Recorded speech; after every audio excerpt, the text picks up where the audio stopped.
South ఇండియాలోనే అతి తక్కువ ధరలకే రత్నాలందించే ఏకైక సంస్థ 6JVR. జాతకరీత్యా రాజయోగం ఉన్నప్పుడు మీరు ఆ రాజయోగాన్ని ఎందుకు వాడుకోరు? సో ఆ రాజయోగాన్ని వాడుకునే దిశగా మీ ప్రయత్నాలు ఎందుకు సాగవు? సో అలా సాగించండి.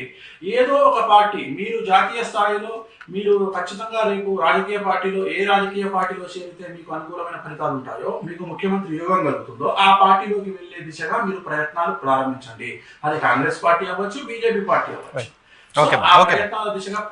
ఎప్పుడు వీడియోస్ ఇది రేవంత్ రెడ్డి టీడీపీలో ఉన్నప్పుడు చెప్పింది. ఐ థింక్ ఇట్ ఈస్ 2015-16 లో కాంగ్రెస్ లోకి వచ్చేసారు. అదే 17 లోనే నేను చెప్పినాక 2 months వచ్చారు. అంటే నన్ను కలిసినప్పుడు కూడా అడ్వైజ్ చేసిన. So I think it is 2017 జనవరి ఆ టైంలో అనుకుంటా. సో కాంగ్రెస్ పార్టీ రాజయోగం ఉందని చెప్తున్నారు. రాజయోగం ఉంది, దాన్ని ఎందుకు వాడుకోవట్లేదు మీరు?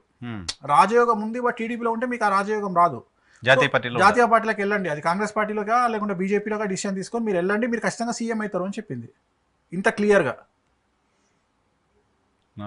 ఇంత కాన్ఫిడెంట్ గా చెప్పిన తర్వాత ఇప్పుడు నన్ను కేసీఆర్ 3వ సారి సీఎం అవుతాడని నేను ఎట్లా చెప్తా? రేవంత్ రెడ్డికి రాజయోగం ఉంది, సీఎం అవుతాడని చెప్పిన తర్వాత ఇంకోటి ఆయన పార్టీలకు పోకముందు పొమ్మని చెప్పిందే నేను కదా, క్లియర్ గా మెన్షన్ చేస్తున్నా కదా, మీరు వెళ్ళండి రేవంత్ రెడ్డి గారు, మీరు వెళ్ళండి రేవంత్ రెడ్డి గారు. ఎందుకుంటున్నాడో అర్థం కావట్లేదు ఈ పార్టీలో. టీడీపీలో ఎందుకుంటుండో ఆయన. రెండోది ఆయన దగ్గర బెంజ్ కార్ ఉంది కానీ డీజిల్ లేదు, మీ దగ్గర బెంజ్ కార్ ఉంది డీజిల్ లేదు, ఆ డీజిల్ మీకు కాంగ్రెస్ పార్టీ ఇస్తుంది, మీరు వెళ్ళండి అని చెప్పిన. దాని అర్థం అదే అక్కడ మాట్లాడింది. అది రైట్. నెక్స్ట్ వీడియో అమ్మా.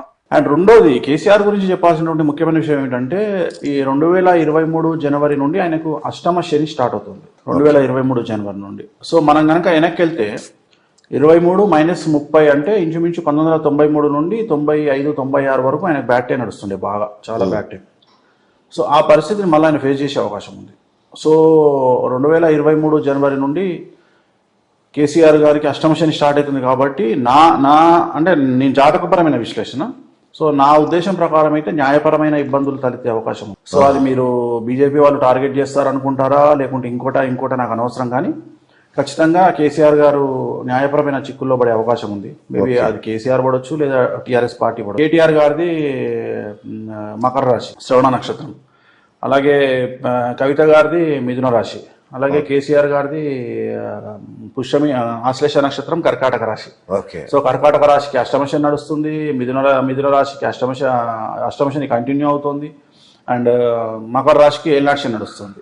సో కుటుంబంలో ఇంచుమించు తండ్రి, కూతురు, కొడుకు ముగ్గురికి శని చాలా నెగిటివ్గా ఉన్నాడు కాబట్టి I think something going to be happen. అంటే మనం ఆలోచించవచ్చు ఏదో న్యాయపరమైన చిక్కులు రాబోతా ఉన్నాయి అనేటువంటిది అర్థమవుతుంది. జనరల్ గా అష్టమశంలో ఉండే వాళ్ళకి 2 రకాల సమస్యలు వస్తాయి, ఒకటి న్యాయపరంగా, 2 ఆరోగ్యపరంగా. సో ఆయన ఇది ఎప్పుడు చెప్పింది? 2023 నుంచి బాలేదని చెప్పారు. 23 జనవరి నుండి బాలేదని చెప్పిన. 22 అక్టోబర్లో రిలీజ్ అయింది వీడియో ఇది, దసరాకు.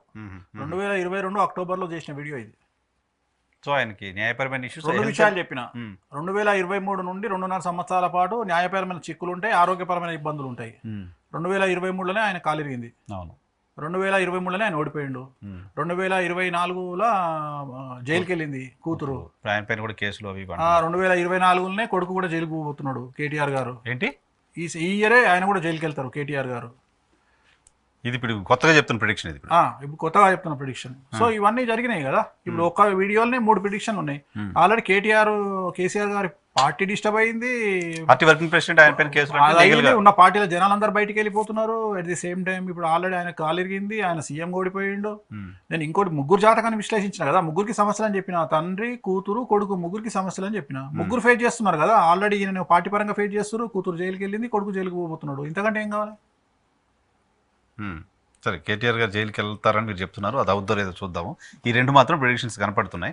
సో వాటిని కూడా రైట్ టిక్కే కొట్టాలి మనం. కొట్టండి. పీసీఆర్ నెక్స్ట్ అమ్మా.